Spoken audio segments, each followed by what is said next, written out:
नारी शक्ति वंदन अधिनियम जिसको लेकर विशेष सत्र बुलाया है केंद्र सरकार ने और विपक्ष इसको लेकर सवाल खड़े कर रहा है। लेकिन अगर ये बिल कितना ज़रूरी है महिलाओं के लिए, इन सब पर चर्चा करेंगे हम। हमारे साथ हैं ताहिरा हसन जी जो सोशल एक्टिविस्ट हैं और महिलाओं के सशक्तिकरण के लिए काम करती हैं। ताहिरा जी, स्वागत है आपका। एक बिल 2023 में पास हुआ, नारी शक्ति वंदन अधिनियम, फिर से विशेष सत्र बुला के इसको कराया जा रहा है पास। तो क्या लगता है कितना फ़ायदा होगा इससे? नहीं, देखिए, महिला का रिजर्वेशन की जो बात थी, महिला आरक्षण बिल जो उनको 33% रिजर्वेशन दिया जाए, ये तो हमारा आज़ादी के बाद से ही पड़ा हुआ। फिर 1996 में ये पार्लियामेंट में आया कांग्रेस के टाइम में, फिर पास नहीं हुआ। तो 2023 में एक हिस्टोरिक मोमेंट था महिलाओं के लिए कि जब ये, क्योंकि मैसिव वो थी, मेजॉरिटी थी भाजपा की, तो उन्होंने पास किया। तो ये हम लोग के लिए बड़ा प्राउड मोमेंट था। लेकिन पास करने के बाद मुझे लगता है इतना महत्वपूर्ण बिल अगर पास हो गया था तो उसको उसी वक्त तुरंत इम्प्लीमेंट भी कर देना चाहिए था। लेकिन फिर कुछ तर्क दिए गए जो कुछ समझ में भी आए उस समय। मैं एज अ वीमेन एक्टिविस्ट मुझे भी कुछ समझ में आए वो, कि उन्होंने कहा कि भाई फ्रेश सेंसस होगा, 2011 का सेंसस है भी हमारे पास, और उसके बाद डीलिमिटेशन करेंगे हम, यानी कि रीड्राइंग ऑफ कॉन्स्टिट्यूएंसीज, हम बढ़ाएंगे सीट्स को, जिससे ऐसा ना हो कि किसी को लगे कि हमारा हक मारा जा रहा है, और महिलाओं को बेटर रिप्रेजेंटेशन मिलेगा। और उसमें ये भी बात है कि देखिए, इसमें रोटेशन होगा, महिलाओं की जो सीट रिजर्व है उसका रोटेशन होगा। तो रोटेशन भी तभी फेयर हो सकता है जब डीलिमिटेशन हो जाए। तो डीलिमिटेशन, हाँ, तो डीलिमिटेशन बिना फ्रेश सेंसस के अभी होगा तो देखिए वो इतना फेयर नहीं होगा। विदाउट फ्रेश सेंसस डिलिमिटेशन नहीं हो सकता। पॉपुलेशन कितनी बड़ी, हमारी गांव की कितनी हमारी बहनें जो हैं या पुरुष जो है पलायन करके अर्बन एरिया में आए, दोनों को भागीदारी मिले। कोटा विद इन कोटा की बात भी नहीं आएगी, क्योंकि अगर इस तरह से होगा डिलिमिटेशन तो यही पता चलेगा SC ST का किधर है लोग, उस हिसाब से उनको उनकी रिप्रेजेंटेशन दिया जाएगा। तो सारी महिलाओं को उनका रिप्रेजेंटेशन मिलेगा, तो वो महिलाएं अपने मतलब जाएंगी तो अपनी कम्युनिटी की बात को उस तरह से मजबूती से उठाएंगी, जो हमने पंचायती राज में देखा। महिलाएं हैं, सिक्योरिटी की बात उठाएंगी, सेफ्टी की बात उठाएंगी, एजुकेशन, हेल्थ, पानी, सड़क, तमाम चीज़ें जो उनको डिस्टर्ब करती है, उन बातों को इफ़ेक्ट करती है, उनको उठाएंगी।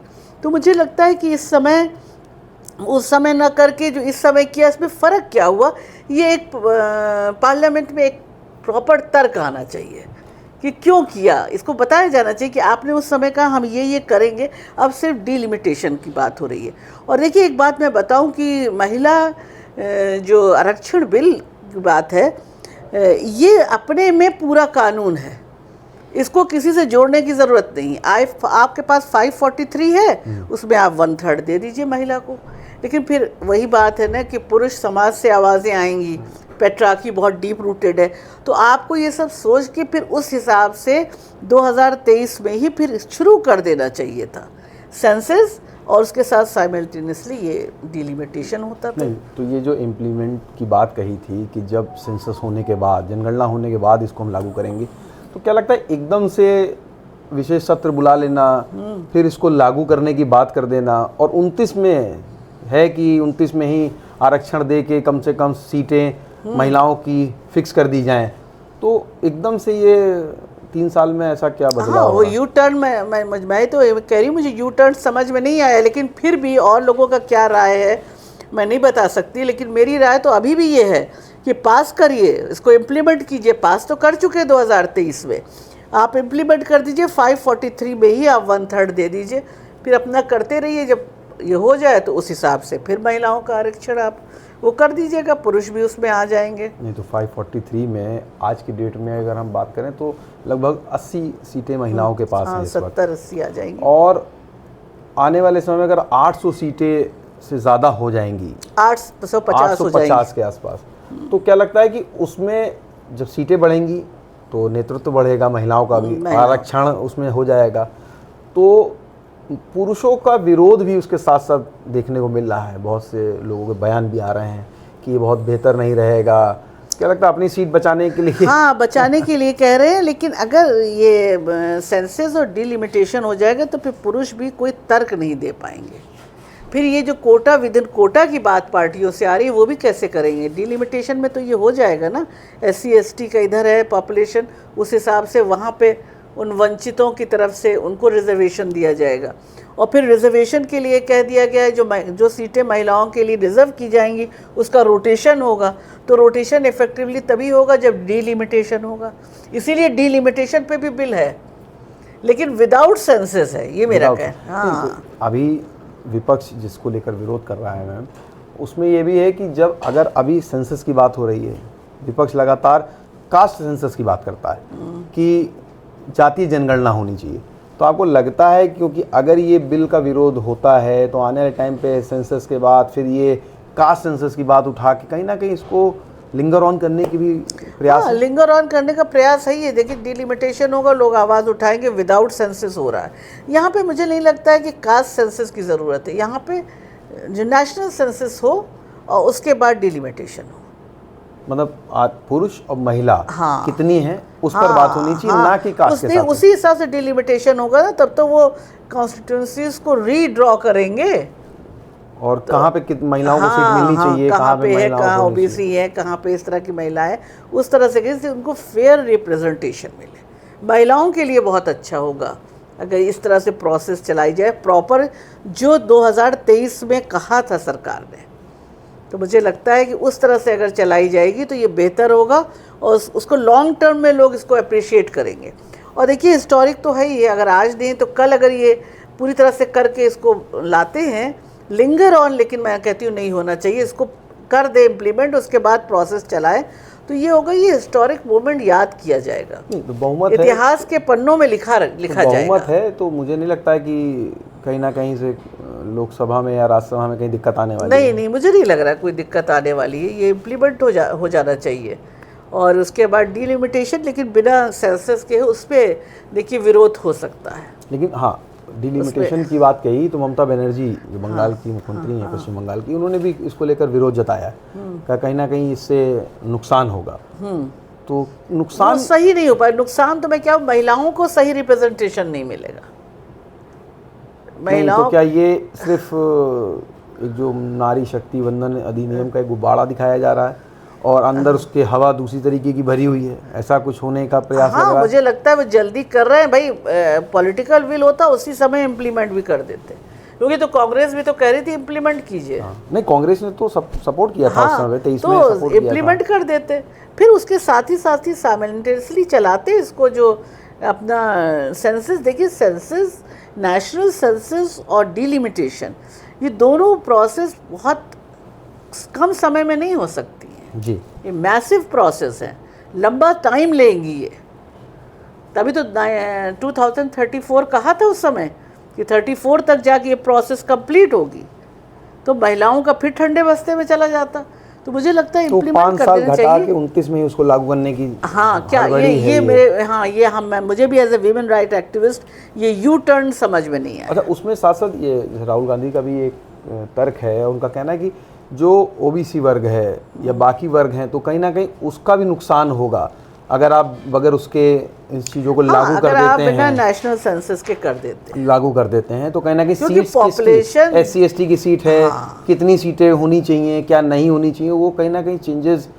तो सरकार को लगता है कि 29 के चुनाव को देखते हुए ये पूरी प्रक्रिया शुरू कर रही है, क्योंकि दिल्ली में लागू करने की बात हो गई है, जम्मू कश्मीर में हो गई है, विधानसभा के अंदर 33% आरक्षण की, जम्मू कश्मीर में मेरे ख्याल से हो गई है और दिल्ली में भी बात हो गई है। तो कहीं ना कहीं 29 में इसको लाकर सीट्स अगर बढ़ती हैं तो सीट बढ़ने का फ़ायदा क्या लगता है महिलाओं को मिलेगा कि सिर्फ फिर वो नंबर्स का ही खेल घुमा के रह जाएगा? मुझे नंबर का रह जाएगा, फेयर रिप्रेजेंटेशन मैंने कहा ना वो नहीं मिल पाएगा जब तक प्रॉपर। देखिए 2011 से बहुत पॉपुलेशन बढ़ गई है, और बिल्कुल तो उस पॉपुलेशन में कितने लोग बढ़े हैं कि जाति का भी जो लोग करें कोटा विद इन कोटा की ज़रूरत ही नहीं पड़ेगी, वो तो पता ही चल जाएगा कि कहाँ एरियाज वाइज। हाँ, तो महिलाओं को, वंचित तबके की महिलाओं को भी रिप्रेजेंटेशन मिलेगा, वो भी आएंगी संसद में, वो भी आएंगी असेंबली में, वो अपनी बात को कहेंगी, अगर उनके अंदर पॉलिटिकल वो है तो वो भी आएंगी। ये इसलिए किया जा रहा था कि जिससे कि ये रोका जा सके कि सिर्फ नेता की पत्नी, नेता की बेटी और नेता के घर के लोग ही सिर्फ आगे ना आए। ये एक आम आदमी भी अगर पॉलिटिकल समझ रखता है तो वो जाके उसको टिकट का हकदार बन जाए। नारी शक्ति वंदन अधिनियम जो है, ये तो एक हो गया बिल जो आएगा, सीटें मिलेंगी, महिला सांसद हो जाएंगी, विधायक हो जाएंगी, कितनी होंगी ये भविष्य में देखा जाएगा। आपको क्या लगता है कि ये देश में कितना ज़रूरी है? क्या इसी से ही महिलाओं का सशक्तिकरण हो जाएगा? क्योंकि महिलाओं की अगर बात करें, आप एक्टिविस्ट हैं, वुमेन एक्टिविस्ट, तो कितना ज़रूरी है और भी कार्य करना महिलाओं के लिए? नहीं, देखिए सिर्फ यही नहीं है, मेरा तो मानना है कि अगर महिलाओं को आगे बढ़ाना है तो सबसे ज़्यादा आपका जोर शिक्षा पे होना चाहिए, उनका एक्सेस। जैसे बाबा साहब भीमराव अम्बेडकर ने कहा था कि कोई समाज तब तक सभ्य नहीं कहा जा सकता जब तक उसमें महिला का एक्सेस हेल्थ, एजुकेशन, नॉलेज और डिसीजन मेकिंग में नहीं है। तो डिसीजन मेकिंग के लिए तो ये पॉलिटिक्स है कि उसमें आए महिला, लेकिन हेल्थ और एजुकेशन, जब एजुकेशन होगा तभी तो वो समझेंगी कि हमारा राइट है, हमें पॉलिटिक्स में जाना चाहिए, या वो अपने आप को एम्पावर कर सकेंगी। जब महिला एम्पावर होगी तभी वो डिसीजन ले सकती है। स्टीरियोटाइप जो तमाम बनी हुई है कि नहीं महिला 10 से 5 ही कर सकती है, वो स्टीरियोटाइप जो एम्प्लॉयमेंट से उसकी जंजीर को भी तोड़ सकेगी। एंटरप्रेन्योर बन रही हैं, बिजनेस रन कर रही हैं महिलाएं, तो मैं कह रही हूँ कि कुछ नहीं महिलाएं, सब महिलाएं आएँ। एक छोटी सी महिला जो कम पढ़ी है, कुछ है, वो भी छोटा सा बिजनेस भी करे और अगर अपने बच्चों को पढ़ा सके, तब हम कह सकते हैं कि महिला एम्पावर्ड हुई है। सिर्फ ये जो विमेन रिजर्वेशन देने से 33% मामला नहीं बनेगा।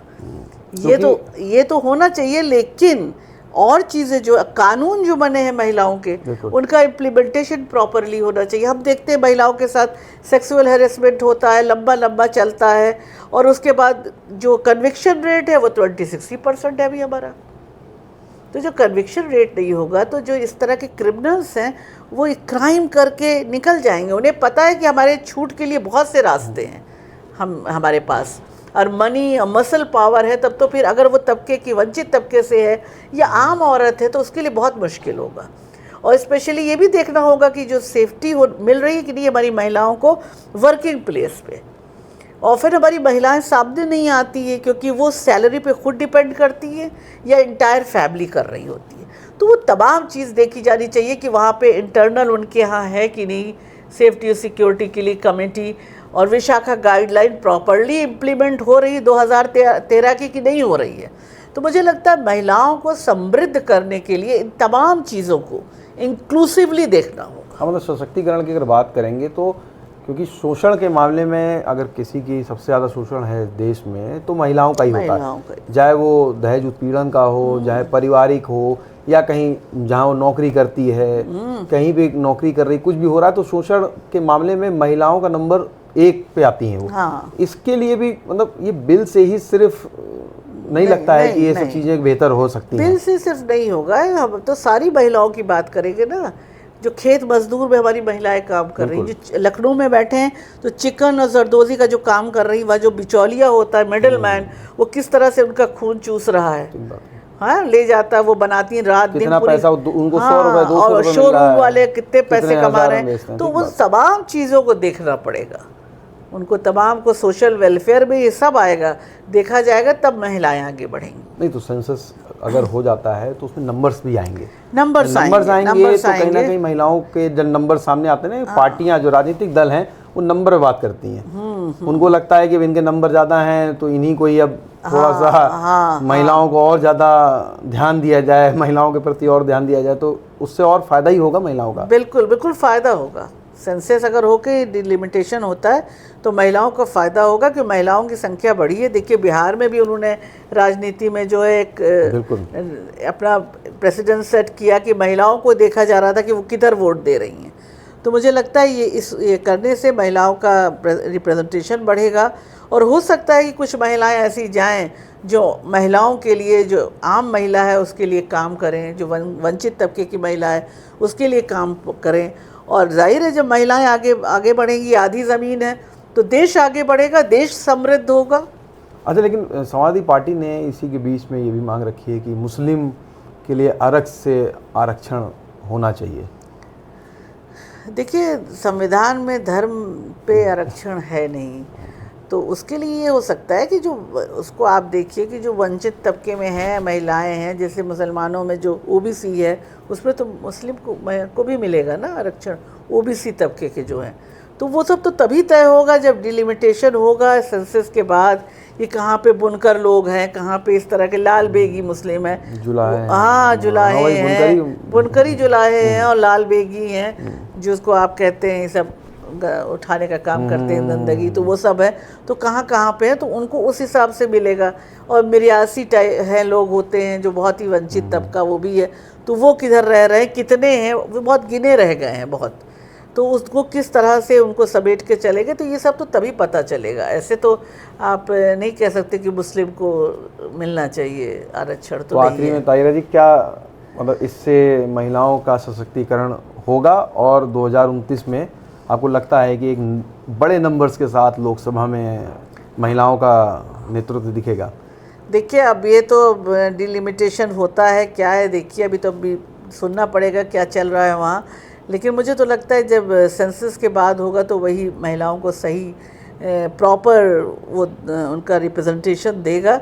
लेकिन हम चाहते हैं कि महिलाएं ज़्यादा से ज़्यादा असेंबली में और पार्लियामेंट में दिखे और बुलंद आवाज़ उठाती हुई दिखे, महिलाओं की आवाज़ को मजबूत करती हुई दिखे। शुक्रिया। तो आपने सुना ताहिरा जी को, जिनका मानना है कि बुलंद आवाज़ के साथ महिलाएं लोकसभा विधानसभा में पहुँचें। लेकिन इसी के साथ साथ बिल जो ये आने वाला है उसके बाद भी जो आम महिलाएं हैं, जो घर में महिलाएं काम करती हैं, जो नौकरी करती हैं, उनके भी सशक्तिकरण की बात कहीं ना कहीं होनी चाहिए। जितेश अवस्थी।